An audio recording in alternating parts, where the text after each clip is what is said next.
मंगलम भगवान वीरो मंगलम गौतमो गणी मंगलम कुंद कुंदायो जैन धर्मोस्तु मंगलम सर्वमंगल मांगल्यम सर्वकल्याणकारकम प्रधानं सर्वधर्माणां जैनं जयतु शासनम्। मैं नमो तीर्थनायक को, नमो ओंकार वाणी को, नमो उन कुंद प्रभु को जिन्होंने ओंकार धारण की। अहो उपकार जिनवर का, कुंद का दिव्य वाणी का, जिन कुंद ध्वनि दाता उन कहान स्वामी का। नमः समय साराय स्वानुभूत्या चकासते चित्त स्वभावाय भावाय सर्वभावांतरचिदे।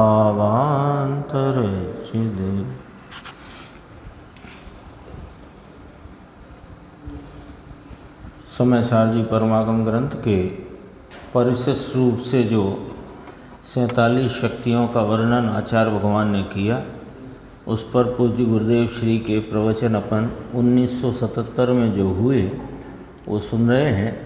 और आज जो 13 सितंबर 77 का प्रवचन है उसमें 39वीं शक्ति भाव शक्ति की चर्चा गुरुदेव ने की है। गंभीर है इसकी चर्चा बहुत।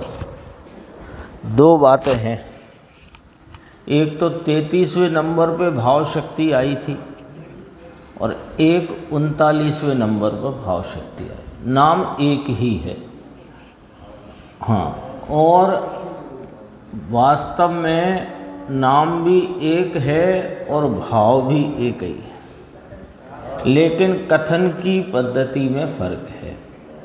वहाँ 33वीं भाव शक्ति में कहा भूतावस्था रूप भाव शक्ति, यानी वर्तमान होते हुए निर्मल परिणाम सहित, यानी निर्मल परिणाम का वर्तमान में होना, यही कहा था ना। भूत अवस्थित रूपा भाव शक्ति, यानी वर्तमान में निर्मल परिणाम का भाव होना, ऐसी भाव शक्ति।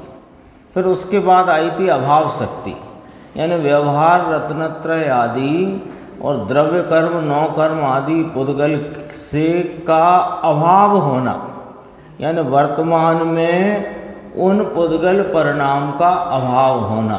कौन पुद्गल परिणाम? द्रव्य कर्म नौ कर्म के परिणाम और रागादि के, व्यवहार रत्नत्रय के रागादि के परिणाम का अभाव रूप होना, ये अभाव शक्ति आई थी। हो गई ना बात। अब यहाँ क्या कहा कि कारकानुगत क्रिया निष्क्रांत भवन मात्रमयी भाव शक्ति। भाव तो वही आया सामने, यहाँ किंतु कथन इस प्रकार है कि कर्ता कर्म आदि कारकों के अनुसार जो क्रिया उससे रहित भवन मात्रमयी, यानी होने मात्रमयी भाव शक्ति। तो एक बात तो ये हुई कि नाम एक है 33वीं शक्ति का, 39वीं शक्ति का, और उसमें जो आत्मा के स्वरूप की बात है वो भी एक ही है। कथन की शैली का फर्क है। यहाँ पर कथन उनके जो रागादि भाव की क्रिया से रहितपना बताया, वहाँ निर्मल पने का, निर्मल भाव का सहितपना बताया। भाव शक्ति 33 नंबर में ऐसा ही है ना। दूसरी बात यहाँ जो कहना है, यहाँ गजब की बात ये कहना है इस 39वीं शक्ति में कि रागादि हैं, पर्याय में रागादि हैं उसे स्वीकार किया है, और पर्याय में रागादि से रहित निर्मल परिणमन होना ऐसा शक्ति का परिणमन भी है, ये स्वीकार किया। गजब की बात है। देखो इसमें कर्ता कर्म आदि, कर्ता कर्म करण संप्रदान अपादान अधिकरण, ये जो कारक हैं ये विकृत कारक कहलाते हैं। हाँ, पर्याय में वर्तते हुए विकृत नाम विकार रूपी कार्य के कारक, विकृत कारक। कर्ता कर्म आदि कारकों के अनुसार जो क्रिया रागादि की उससे रहित, और रागादि की क्रिया रागादि के परिणमन उससे रहित भवन मात्रमयी माने होने मात्रमयी भाव शक्ति, ऐसा एक गुण, ऐसी एक शक्ति आत्मा में विद्यमान है जिसका परिणमन स्वरूप दृष्टि होते ही होता है। उस स्वरूप दृष्टि होते ही ये भाव शक्ति का ऐसा परिणमन हुआ है कि पर्याय में जो विकृत कारकों से उत्पन्न होती अवस्था होने पर भी उससे रहित पने परिणमना, ऐसी भाव शक्ति। अब इसका जो वर्णन है वो अपन गुरुदेव से देखते हैं। देखो पहला पैराग्राफ छोड़कर आगे से देखना। कर्ता कर्म आदि क्या कहते हैं? देखो धर्मी को, धर्मी माने स्वरूप दृष्टिवंत को, पर्याय दृष्टि छोड़कर जिसने अपने द्रव्य स्वभाव को दृष्टि में लिया है उसका नाम धर्मी। तो धर्मी को पर्याय में, एक समय की पर्याय में रागादि विकल्प आदि का कर्तापना होता है। अभी तो कहते हैं कि ज्ञानी रागादि का कर्ता नहीं, और यहाँ कहा कि ज्ञानी को पर्याय में, एक समय की पर्याय में रागादि विकल्प आदि का कर्तापना होता है। कहा पर इसमें बस यही वाला पेच समझना है कि पर्याय में होता है, और पर्याय में होते उस विकारी भाव में उसका एकत्व, स्वामित्व, कर्तृत्व और कर्तव्यपना नहीं है, लेकिन वह उस समय में उस पर्याय में राग भाव से परिणमित हुआ है, इसलिए उस समय के उस राग के उस पर्याय का वह करता है। समझना पड़ेगा। गुरुदेव कहते हैं चारों तरफ से एक धारा बहती है। अभी आया था, चारों तरफ से एक धारा बहती है। पर्याय में वह राग, राग रूपता से एक समय में उपजा हुआ भाव है जो कि पर द्रव्य से हुआ नहीं, स्वभाव में ऐसी कोई शक्ति गुण नहीं जो उस राग को करे, लेकिन पर्याय में वर्तते हुए विकृत कारक, विकृत कारक का अर्थ आया ना, वो शब्द आया ना विकृत कारक। कारक माने कार्य के फैक्टर, कारक माने कार्य के फैक्टर, घटक। तो कार्य के घटक या कार्य के फैक्टर वे कारक कहलाते हैं। तो एक समय की अवस्था में उत्पन्न हुआ जो राग है वह अपनी ही पर्याय में वर्तते, उस ही पर्याय में राग की एक समय की पर्याय में वर्तते हुए वे कारक, कर्ता, कर्म, करण, संप्रदान, अपादान, अधिकरण वे विकृत कारक कहे। विकृत क्यों? कि विकार रूप कार्य के करने वाले कारक, और जो निर्मल कार्य को करें सो वे निर्मल कारक। ये अपने को 40वीं शक्ति में मालूम पड़ेगा, क्रिया शक्ति। उसी समय में उसी, यही तो गजब की बात है। अभी इसमें आएगी खुलासा। यदि राग नहीं है तो केवल ज्ञानी होना चाहिए धर्मी साधक को। राग है तो राग कर्म का उदय कराता है, तो कर्म के भरोसे हो गया इसका मोक्ष मार्ग, अथवा की मोक्ष, ऐसा है नहीं।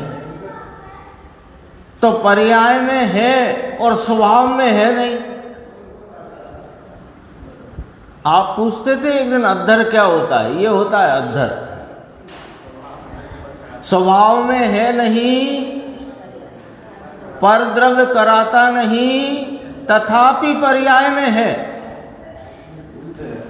तो वो जो पर्याय में है तो कहां से आया कि पर्याय में पर्याय के कारकों से आया। तो पर्याय के कौन से ऐसे कारक हैं कि विकृत कारक हैं, ये चर्चा आएगी, अभी अपन देखते चलते हैं। अभी तो पर्याय में होती हुई भूल है, पर्याय में होती हुई भूल है। किसकी भूल है कि स्वभाव को भूलने की भूल है। क्या भूल की है? राग को अपना मानने की भूल जो की है, उसे गहराई से विचार करो तो अपने स्वभाव को भूलने की भूल है। देखो, धर्मी को पर्याय में एक शब्द भी चूके ना तो इसमें फिर थोड़ा सा अपने को बजाय वो जो इसका भाव है वो पकड़ने में उतना सरल नहीं पड़ेगा। लेकिन एक एक शब्द जरा सावधानी से अपन यहाँ पर जो है उस हिसाब से चलती है बात। इसमें थोड़ा विषय ज़्यादा है, वो थोड़ा आज लेंगे थोड़ा कल लेंगे, आज का ही विषय इतना है इसमें। क्योंकि अपने को यहाँ पर पकड़ना क्या है, जो प्रश्न आया ना आपका वही बात पकड़ना है कि पर्याय में राग रूपी विकृति होने पर भी उससे रहित परिणमना मेरा स्वभाव है और उससे रहित परिणमने के स्वभाव का परिणमन है। भाव शक्ति का परिणमन है कि नहीं? प्रत्येक शक्ति द्रव्य गुण पर्याय में व्याप्त है कि नहीं? तो वो पर्याय में राग होने पर भी वो भाव शक्ति के कारण उससे रहित परिणमने का जो मेरी शक्ति मेरा स्वभाव है, उस रूप परिणमना, ये अपने को इसमें से पकड़ना है। अभी देखो विस्तार आएगा, बहुत अच्छा है। पर्याय में एक समय की पर्याय में रागादि विकल्प आदि का कर्तापना होता है, यानी वह कर्म यानी कि कार्य भी पर्याय में होता है। राग रूपी कार्य भी पर्याय में होता है। कर्ता कर्म षटकारक पर्याय में होते हैं। समझाते हैं, एक समय की पर्याय में शुभ अशुभ राग पर्याय में। कहाँ है शुभ अशुभ राग? पर्याय में। वस्तु में तो वह है ही नहीं, द्रव्य में नहीं, गुण में नहीं, स्वभाव में नहीं, पर्याय में है। अब देखो, एक समय की पर्याय में शुभ अशुभ राग पर्याय में है तो पर्याय में करता है, पर्याय कर्म है, पर्याय करण नाम साधन है। पर्याय विकार करके पर्याय ने स्वयं रखा और पर्याय से पर्याय हुई और पर्याय के आधार से पर्याय हुई, हो गया अद्धर। राग हुआ ना।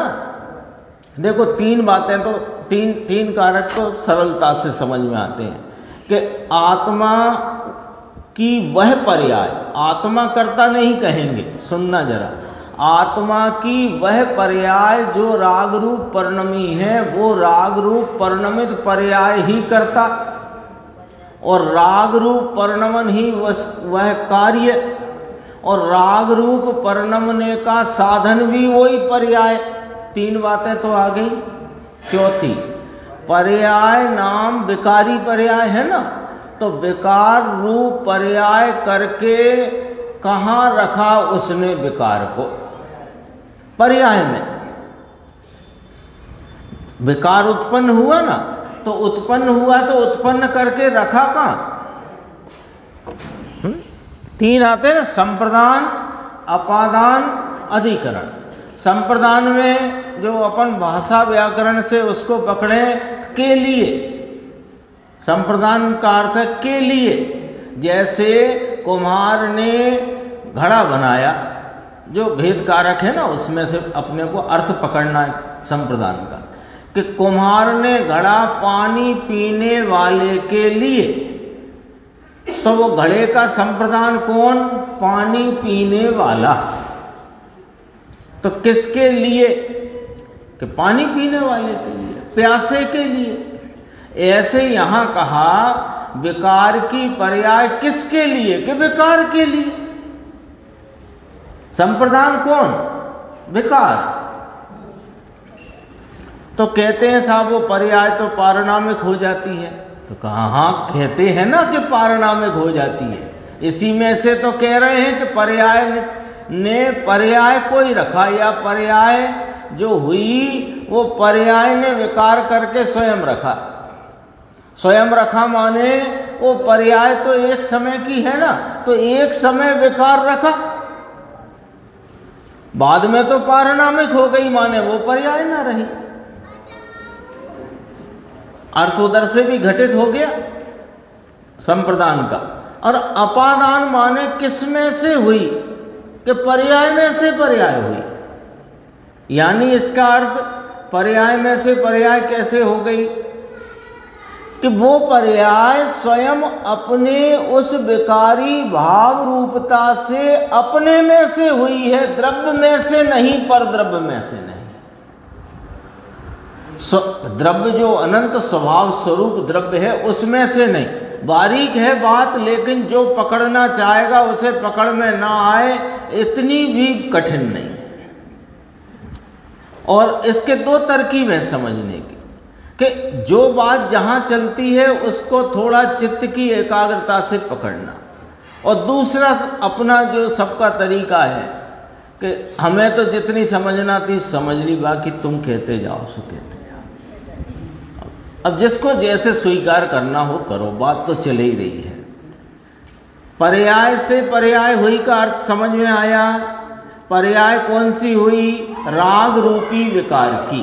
तो राग रूपी विकार की पर्याय कहाँ से हुई? कि विकार में से हुई। क्यों हुई? ऐसा क्यों कहते हो?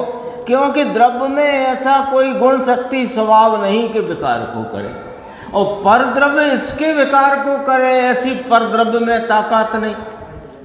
तो विकार में से विकार हुआ, नाम पर्याय में से पर्याय हुई। फिर कहा किसके आधार हुई? कि द्रव्य के आधार नहीं हुई।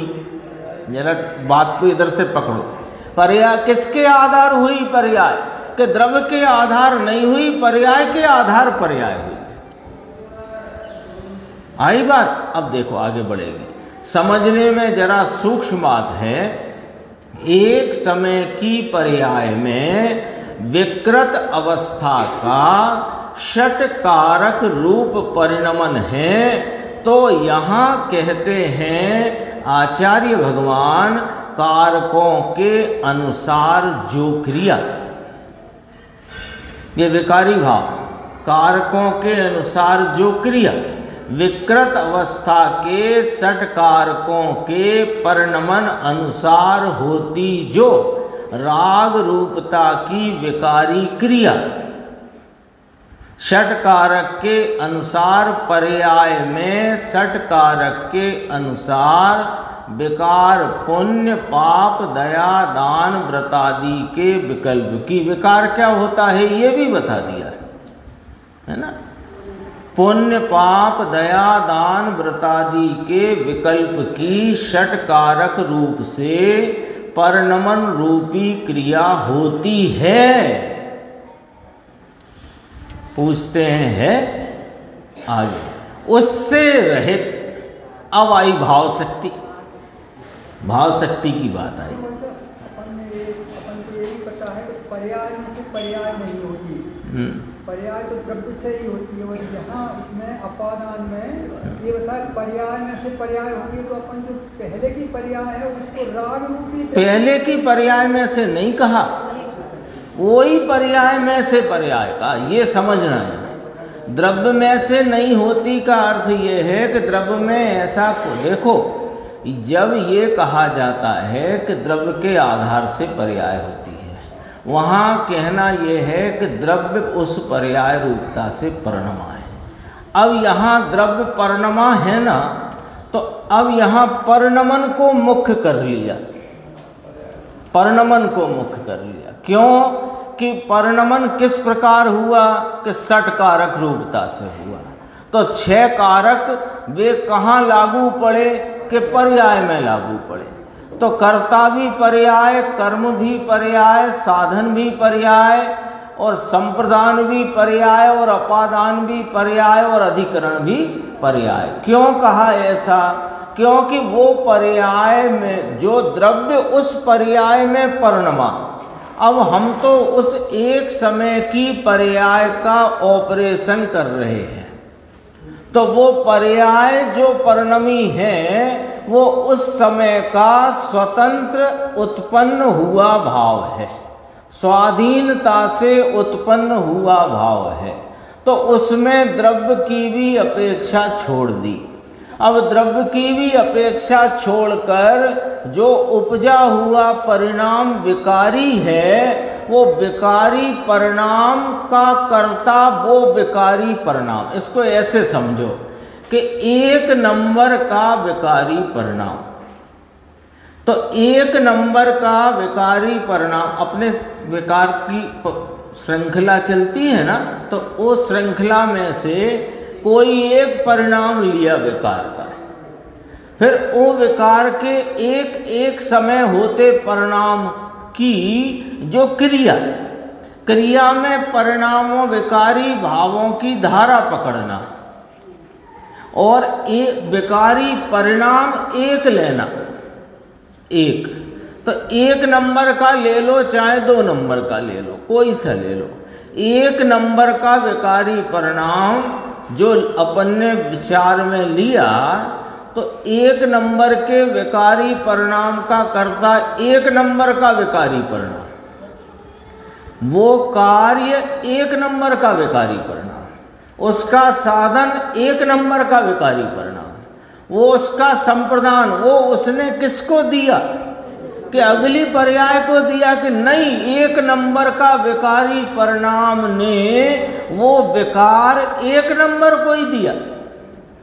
और अपादान माने किसमें से हुआ कि 1 नंबर के विकारी परिणाम 1 नंबर के विकार में से हुआ, और उसका आधार कौन के 1 नंबर का विकारी भाव 1 नंबर के विकार का आधार है। ये बात है।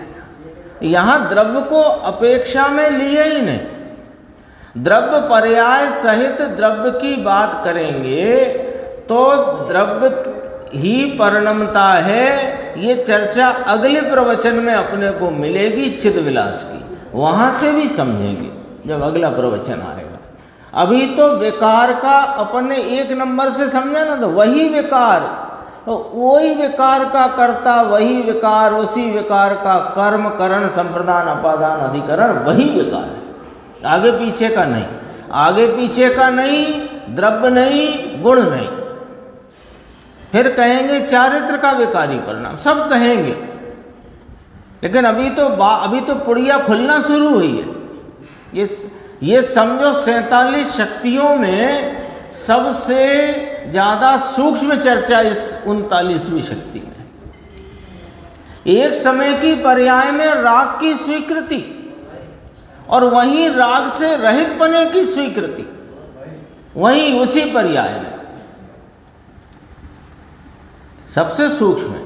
सूक्ष्मता से थोड़ी एकाग्रता चाहिए, है ना? हाँ, लेकिन यहाँ तो पर्याय का परिणमन स्वाधीन है। अभी तो निर्मल कारक आएंगे, उसमें भी वो पर्याय स्वाधीन क्रिया शक्ति में। देखो कहाँ तक आई बात, उससे रहित अगला जो नीचे की 3 पंक्ति, उससे रहित द्रव्य दृष्टिवंत को। अब जो राग का दृष्टि वाला है उसे कहां से राग रहित परिणमन होगा? लेकिन जिसने राग रहित अपने चैतन्य स्वभाव को दृष्टिगत किया, दृष्टि में लिया, उसमें प्रतीति करी है, उसको, है ना। पहले तो राग है, ऊपर की पंक्तियों में अपन ने क्या देखा कि धर्मी को भी एक समय की पर्याय में उत्पन्न होता हुआ राग है दया दान व्रत पुण्य पाप का। वो राग के कहाँ से आया कि राग अपने षटकारक के परिणमन से उत्पन्न होता हुआ परिणाम है। इतनी बात आ गई। वो कैसा है कि विकृत है। उस विकृत से रहित किसको? कि द्रव्य दृष्टिवंत को, यानी समकिति को, यानी ज्ञानी को, यानी धर्मी को, जो पर्याय में षटकारक रूपी विकृत अवस्था है। धर्मी को राग नहीं होता, धर्मी को राग होता है, लेकिन धर्मी अपने मैं राग रूप परिणमता हूं या राग मुझ रूप परिणमता है, ऐसी दृष्टि नहीं होती। यदि राग नहीं होता तो केवल ज्ञानी होता, और दृष्टि नहीं होती तो अज्ञानी होता। सबसे जिन शासन में यदि कहें तो 80% से भी ज्यादा चर्चा तो साधक की है, क्योंकि मोक्ष मार्ग का निरूपण है। बाकी अजीब अजीब की चर्चा, वो भी संदर्भ तो यही है, लेकिन यदि सीधी सीधी बात भी लें तो अधिकांशतया सारी चर्चा वादक की तो मिथ्या तो संसार अनादि से चला आया है, इतने में पूरी हो गई। उसका पीहर बता दिया, निगोद है। और साध्य भाव की चर्चा में 8 गुण और अनंत गुण का आत्मा का लाभ, वो मोक्ष है। बीच में जो अवस्था है उसका ही तो वर्णन है जनागम में। देखो कैसे, धर्मी जी को, हाँ, एक ही उसमें माने ये सब दोनों राग रूप निर्मल पर्याय चल रही है। हाँ हाँ, यही तो समझाना है शक्ति में। ये भाव शक्ति का ये वो, इसमें पहले राग है, राग का इनकार नहीं है कि राग नहीं है। यदि राग का इनकार करें तो राग किसका? कर्ता कर्म अधिकार में तो एक भेद ज्ञान की प्रमुखता लेकर के राग में पुद्गल व्यापक है और वह पुद्गल का व्याप्य है करके कह दिया। वहां पर क्या कर दिया कि तुम्हारी दृष्टि बार बार वहां जाती थी तो एक बार बगल कर दिया, हटाओ अलग जरा। लेकिन यहां तो जब इस स्वभाव की दृष्टि हुई है तो क्या है मामला? स्वभाव की दृष्टि हुई है ना, किस स्वभाव की? वीतरागी स्वभाव की। तो वीतरागी स्वभाव की वीतराग दृष्टिवंत को परिणाम में क्या चल रहा है? अरे ऐसा क्या है कि ये पूर्णता को प्राप्त न हुआ? समझना जरा बात। जब इसने परिपूर्ण स्वभाव को स्वीकार किया तो ऐसा क्या है ये जो पूर्णता को प्राप्त ना हुआ? एक, और इसके पास ऐसा क्या है कि जो पूर्णता प्राप्त कर लेगा? दो में सारा जवाब खड़ा है, दो में सारा जवाब है।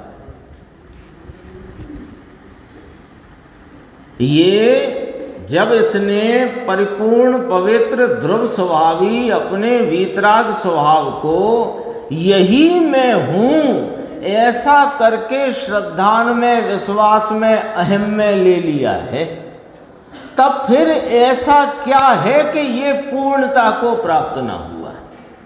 और ऐसा क्या है कि जो पूर्णता को ये प्राप्त कर लेगा? करेगा ही। तो ये भाव शक्ति बता रही है ये दोनों बातें कि विकार विकृत अवस्था का षटकारक रूपता से एक समय की पर्याय में विकारी परिणमन होने पर भी उससे रहित होने के का मेरा जो स्वभाव भाव शक्ति रूपता का है, तो मेरे चारित्र गुण में भी भाव शक्ति का रूप है। अब सुन लो जरा, आगे आ गई ये बात, यहीं कह देते हैं। मेरे चारित्र गुण में भी भाव शक्ति का रूप है, इसलिए चारित्र के विकारी भाव के समय में भी इस भाव शक्ति के कारण उससे रहित पने परिणमने का मेरा स्वभाव है, और वह परिणमन है।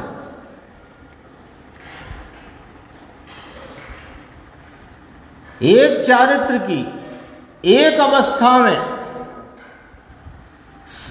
विकारी भाव का परिणाम होने पर भी उससे रहित परिणमन होना, यह भाव शक्ति का कार्य।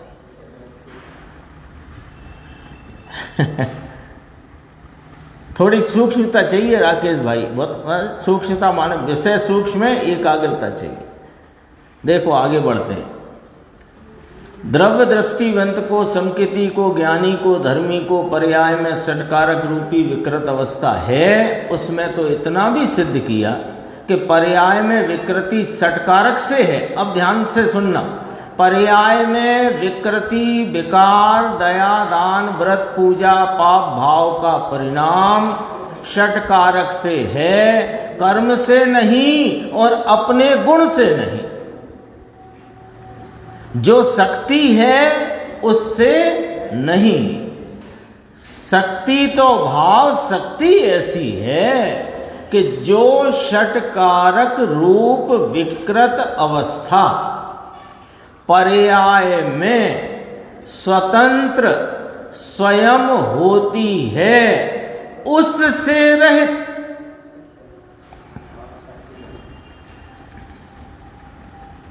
समझो तो गहरी और न समझो तो ठीक ही है। गुरुदेव ने भी बीच में कहा, समझा एटलू समझो, जितना समझ में आए अच्छा है। मुकेश भाई बहुत गजब की बात है। ये चैतन्य क्या क्या दरबार है, इस चैतन्य के दरबार में क्या खेल निराला है, वो बात चलती। गजब बात है। साधक कैसे, साधक का जीवन अरे सागरोपम वर्तता है। एक सागर नहीं, 33 सागर से भी ज्यादा। भले भव 2-4 रह गए हैं और अनंत समय बचे नहीं हैं, वे भी सब असंख्य समय में गिना जाएंगे। ऐसा परिणमन चलता रहता है। अब बताओ, सर्वार सिद्धि में जो 33 सागर की आयु वाले सम्यक दृष्टि ज्ञानी दृष्टिवंत धर्मात्मा जीव हैं, देव हैं, उनके एक कषाय चौकड़ी का अभाव वर्तता है, 3 कषाय चौकड़ी का सद्भाव वर्तता है। ठीक है, तो उनके शुभ अशुभ भाव रूप जो परिणाम हैं, वो विकृत अवस्था षटकारक रूपता से वहां पर होने पर भी भाव शक्ति का ऐसा परिणमन है कि वे उससे रहित परिणमते हैं।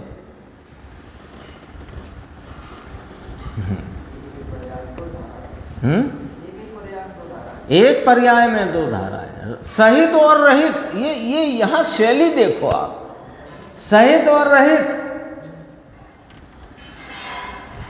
देखना, अब ये भाव शक्ति ऐसी है कि जो षटकारक रूप विकृत अवस्था पर्याय में स्वतंत्र स्वयं होती है, उससे रहित।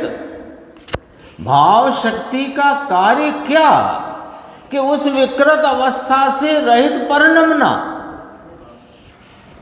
ये उसका स्वभाव है। समझ में आया? ओ हो शक्ति का वर्णन गजब किया है। निधान खोले हैं, निधान संतों ने जगत को निधान खोल कर दे दिए, लुटा दिए रतन, लुटा दिए।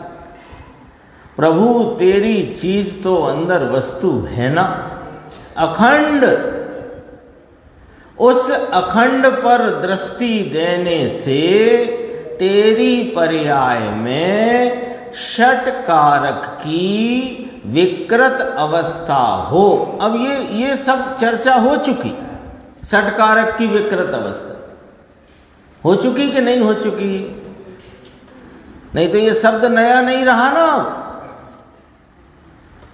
षट कारक की विकृत अवस्था माने दया, दान, पूजा, व्रत, 5 महाव्रत, देश व्रत, पाप के परिणाम कमाना, खाना, भोगना, ये विकृत अवस्था एक समय की पर्याय में उत्पन्न होती, उस पर्याय के षट कारक की विकृत अवस्था।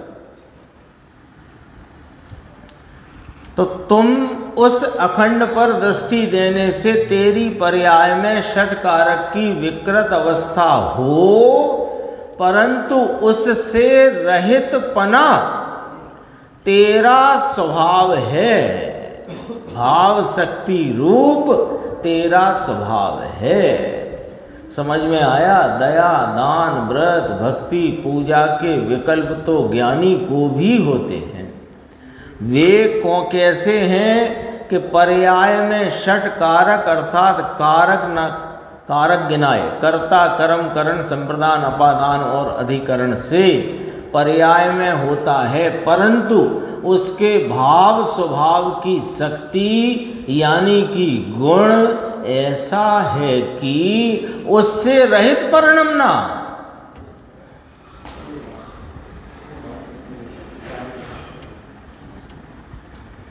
क्यों भाई निर्देश बाबू, सब एंटीने खुल जाए यहाँ? गजब की बात है। समझो तो, नहीं समझो तो सामान्य स्वाध्याय है, सामान्य चर्चा है। समझो तो सच कहता हूं, इसको समझकर विचार में लोगे तो दिन भर ऐसा कोई खुमार चढ़ा रहेगा, ऐसी चर्चा है। देखो जरा क्या कहा, देखो यहां से, पर्याय में षट कारक अर्थात कारक यानी कि कर्ता, कर्म, करण, संप्रदान, अपादान और अधिकरण से पर्याय में होता है, परंतु उसके भाव स्वभाव नाम भाव शक्ति, भाव स्वभाव की शक्ति यानी गुण ऐसा है कि उससे रहित परिणाम ना, वह भाव शक्ति का कार्य है। समझ में आया? पूछा। 4 पंक्ति छोड़कर देखो नीचे, इसमें 2 बातें सिद्ध हुई। एक तो पर्याय में, पर्याय दृष्टिवंत को षट कारक से विकृत अवस्था होती है, ये तो अज्ञानी की बात कर दी, और द्रव्य दृष्टिवंत को भी पर्याय में विकृत स्वभाव की षट कारक से पर्याय होती है। तथापि ऐसा होने पर भी भाव शक्ति के कारण उसका गुण ऐसा है, यानी भाव शक्ति का गुण ऐसा है कि विकार से रहित परिणमना इसका स्वभाव है।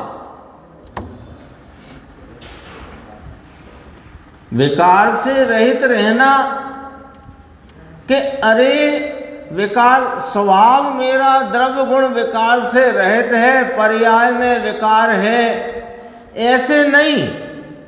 मेरा द्रव्य गुण तो विकार से त्रिकाल भिन्न है, और पर्याय में जो विकार है उस विकार से रहित परिणमने का मेरा स्वभाव है और उसका परिणमन है। अकेला स्वभाव ही नहीं है, स्वभाव का परिणमन है। तब तो भाव शक्ति उछली, नहीं तो भाव शक्ति क्या वहाँ बस सिर्फ ऐसे हाथ रख के बैठी है, मतलब चिंता मत करो, परिणमन है। नीचे देखना 4 ये प्रश्न उत्तर छोड़कर, ये कहा होने पर भी रहित परिणमता है, जो अपन सबका प्रश्न आ रहा है इस समय पर, होने पर भी रहित परिणमता है। विकार, अब इसको प्रश्न को बड़ा कर देते हैं, विकार वर्तमान अवस्था में होने पर भी रहित परिणमता है। परिणमता लिखा है कि नहीं लिखा? रहित परिणमता। तो कहा पर्याय दृष्टि छूट गई है ना, इसमें क्या दिक्कत है?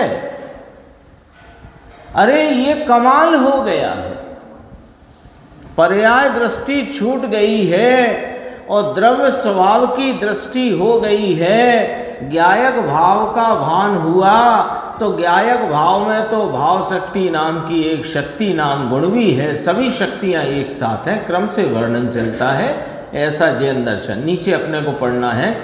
कहते हैं पर्याय में एक समय की अवस्था में राग दया दान व्रत भक्ति पूजा की पर्याय वही करता, वही पर्याय कार्य आदि कारक पर्याय में है, द्रव्य गुण में नहीं, पर में नहीं, पर के कारण नहीं। कितनी बात आई?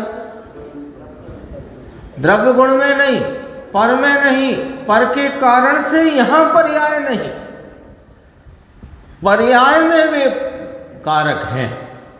ये विकृत अवस्था जो है उसमें आत्मा का गुण ऐसा है कि विकृत अवस्था रहित परिणमन करना ऐसा गुण है। लो आगे बात ख्याल में, विकृत अवस्था के परिणमन के काल में विकृत अवस्था से रहित परिणमन करना ऐसा गुण है।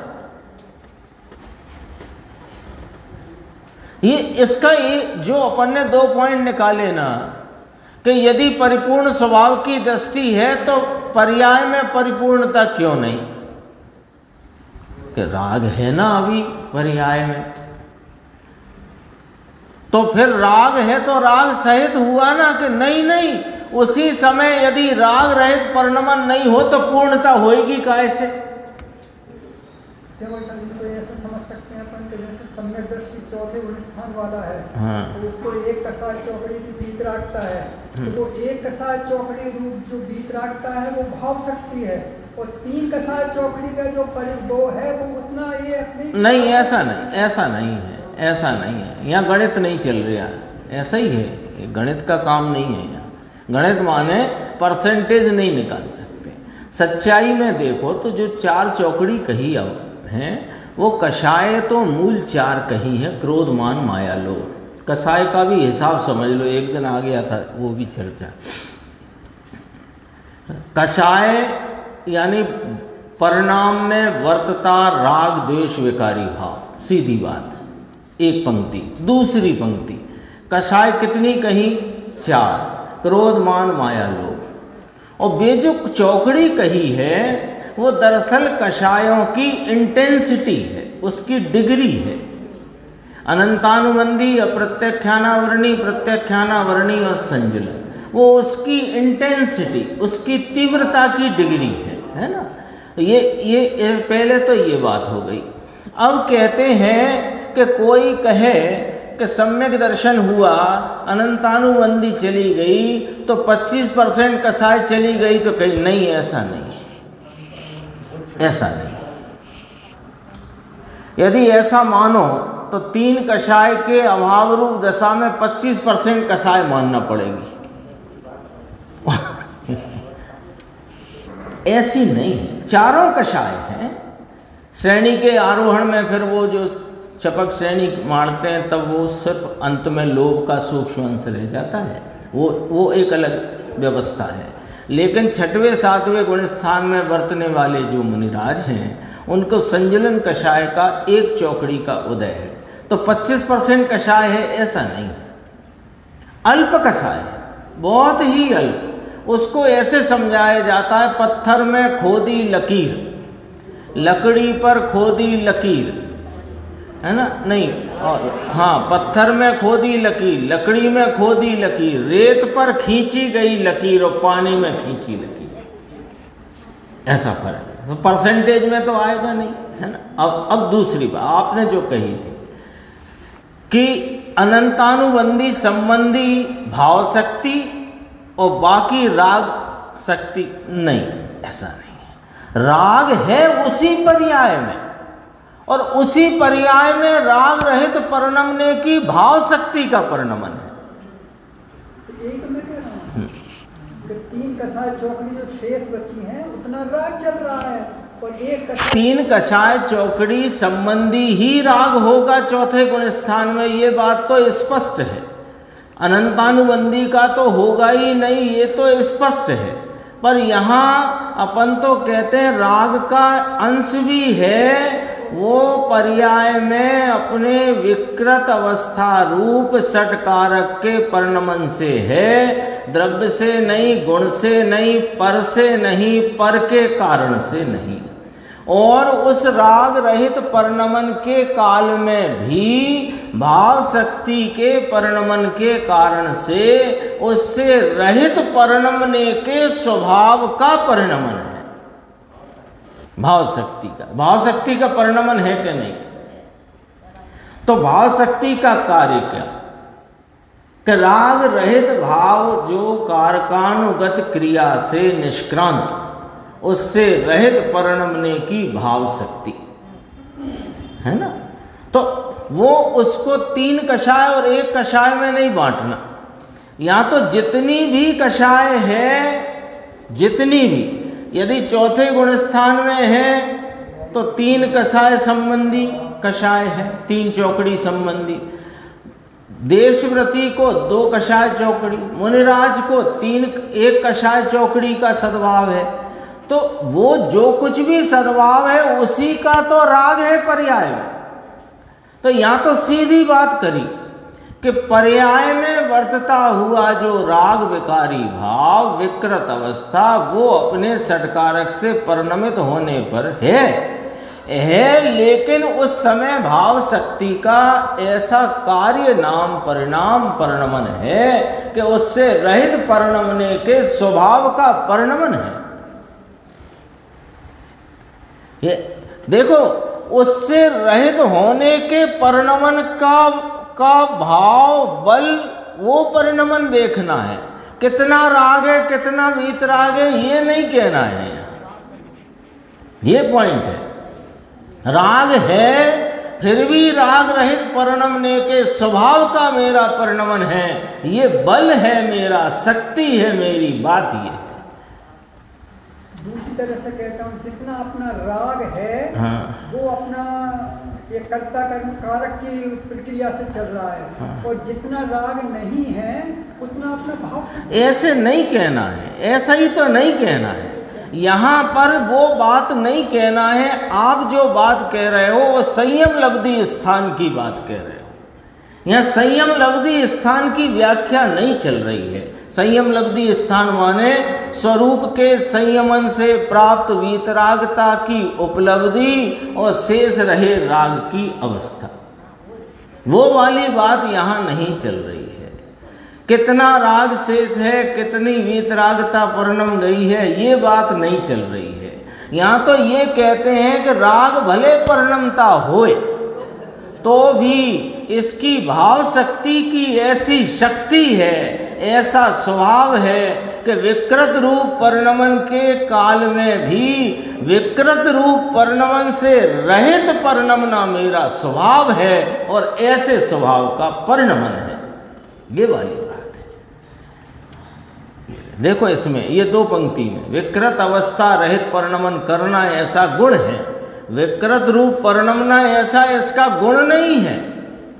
अब अपन यदि इसको सिद्ध करने जाएं कि राग है, तो राग है तो वो एक कषाय चौकड़ी के अभाव रूप है, फिर तीन कषाय के सद्भाव रूप है, फिर दो कषाय के सद्भाव रूप है, तो वो राग है। तो वो राग आया कहाँ से कि राग मेरे स्वभाव में है नहीं, स्वभाव मेरा राग रूपता से परिणमे ऐसा है ही नहीं। पर वस्तु मुझे राग कराए ऐसी पर वस्तु में ताकत नहीं, पर वस्तु में राग नहीं, मुझ में राग नहीं, पर वस्तु के कारण राग नहीं, राग राग के कारण से उस पर्याय में अपने षटकारक से है।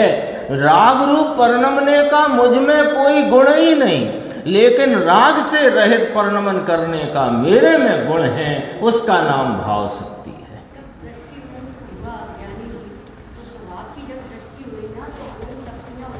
हाँ,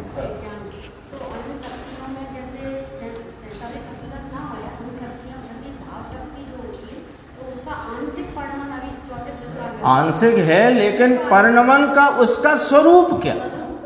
स्वरूप तो ये उससे रहित परिणमना। राग आदि से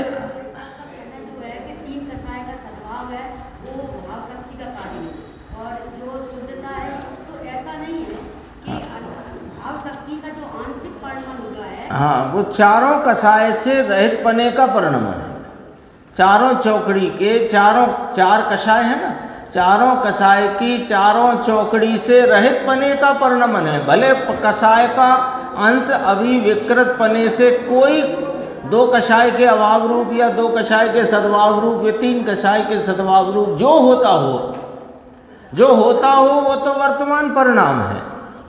यहाँ तो चारों चौकड़ी संबंधी से रहित होने का स्वभाव मूल बात है। देखो और नीचे 1.5 पंक्ति छोड़कर, जिसने गुणी की दृष्टि की उसे उस गुण के कारण से विकृत के भाव से अभाव रूप परिणमन होता है। विकृत का भाव से अभाव रूप, विकृत का भाव है पर उससे अभाव रूप परिणमन है, वह इसका कार्य है। वह विकृत अवस्था परगेय में जाती है। विकृत अवस्था है कि हाँ है, शरीर है कि हाँ है, कर्म है कि हाँ है, तो कर्म काय में गया? परगेय में। शरीर परगेय में, विकृत अवस्था परगेय में।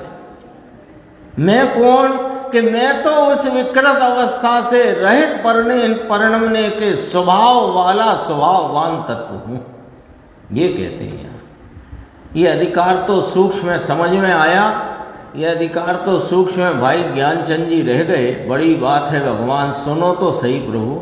ये चर्चा अपनी आज इतनी लेते हैं, थोड़ी चर्चा और है, उसको अपन आगे लेंगे। एक ज्ञान गोष्ठी का प्रश्न जरूर लेते हैं।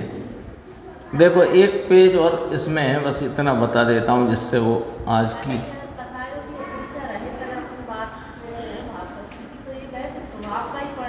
हाँ स्वभाव का ही परिणमन है। शक्तियों में जितना परिणमन है वो स्वभाव।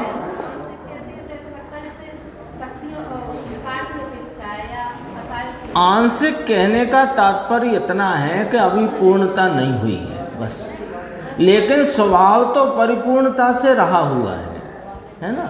जैसे यहाँ बल्ब लगा है 500 वाट का, अब तो वे बल्ब बंद हो गए, पर लगा है 500 वाट का। तो 500 वाट का बल्ब में मान लो वोल्टेज कदाचित कम आते हों, तो वो जल रहा है मान लो 20 वाट जितना, तो दे तो प्रकाश ही रहा है ना, दे तो प्रकाश ही रहा है। थोड़ा अंधेरा दे रहा है, थोड़ा प्रकाश दे रहा है, ऐसा तो नहीं हो रहा ना। बस ये पॉइंट पकड़ो। भले वो पूर्ण प्रकाश नहीं है जितना उसका पावर है, इसका तो पावर अपार है, लेकिन उसका तो 500 वाट गिन लिया अपन ने, तो वो 500 वाट का जो पावर है वो 500 वाट का भले किसी कारणवश उसकी वर्तमान परिणाम की योग्यता में बहुत मद्दा सा हो, लेकिन दे तो प्रकाश ही रहा है, अंधेरा तो नहीं दे रहा। ये एक बात मुझे कहनी थी, वो कह देता हूं। देखो पेज नंबर आप इसी में देख लो, 2 पंक्तियां हैं। पर्याय में षटकारक रूपी विकृत अवस्था तो सिद्ध रखी माने होती है, परंतु वह गेय में गया, और जहां द्रव्य स्वभाव का भान हुआ तो भाव शक्ति का ऐसा गुण है कि वह विकृत अवस्था से रहित परिणमना। ये एकदम इसका सारांश रूप भाव है। ज्ञान गोष्ठी में चलते हैं, समय तो हो गया, लेकिन जो विषय अपना चल रहा है उसको थोड़ा तो अपन देखते चलें। ज्ञानी भी तो युद्ध में शत्रु आदि मारते देखा जाता है। 365 नंबर का प्रश्न है। ज्ञानी युद्ध करते नहीं लिखा, मारते देखा जाता है।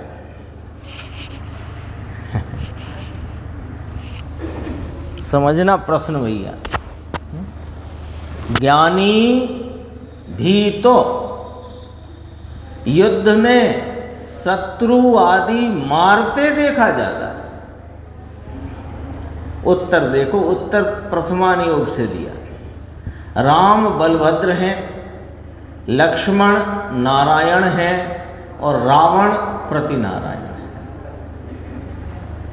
अब ये ऐसी इन 63 सलाका पुरुषों में ऐसा ही नियोग रहता है, ऐसा ही नियोग रहता है।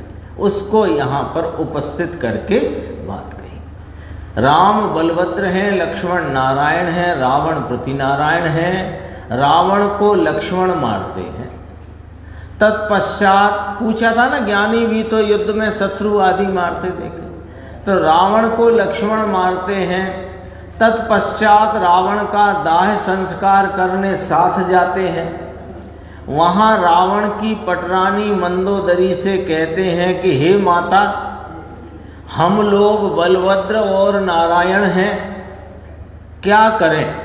क्यों करें लिखा है ना, उसका अर्थ क्या करें। दूसरा कोई उपाय नहीं था, होनहार हुए बिना रहती नहीं है, माता हमें क्षमा करना।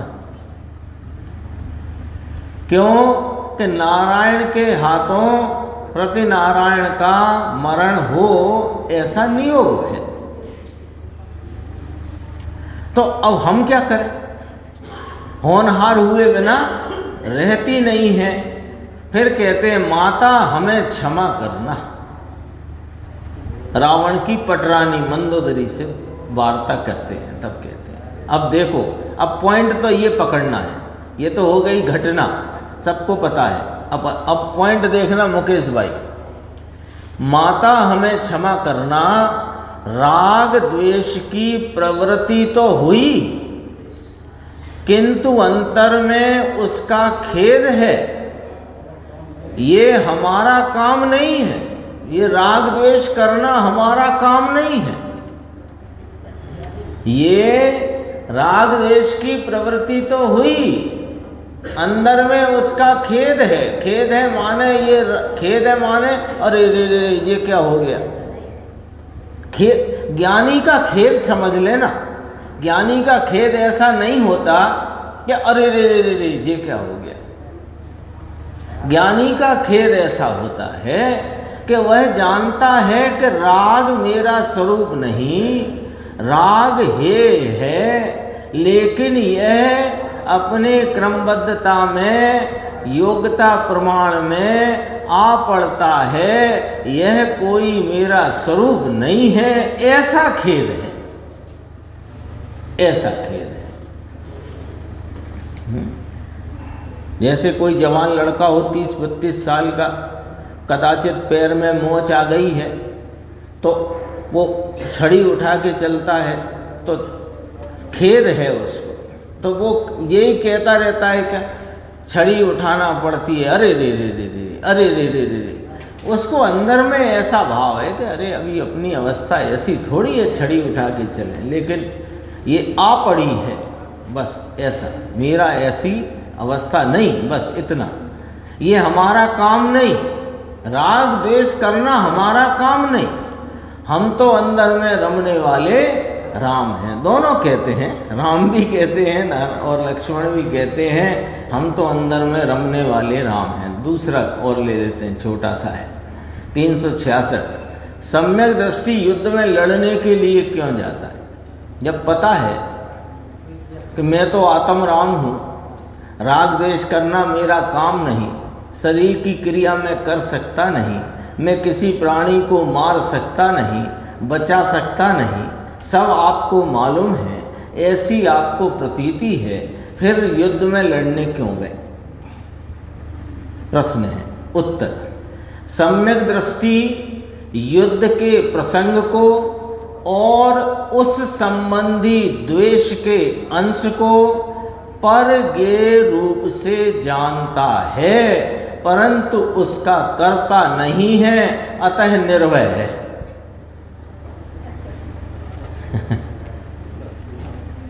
युद्ध के प्रसंग को माने वहां पर होती हुई देह की चेष्टाओं को और उस संबंधी द्वेष के अंश को, अंश ही है ना वहां, द्वेष के अंश को परगेय रूप से जानता है परंतु उसका कर्ता नहीं, अतः निर्वय है। आगे जो चर्चा है वो सम्यक दृष्टि को भोग भोगने की और फिर ज्ञानी के भोग की, फिर इस प्रकार की चर्चा आगे की स्वाध्याय में पढ़ेंगे।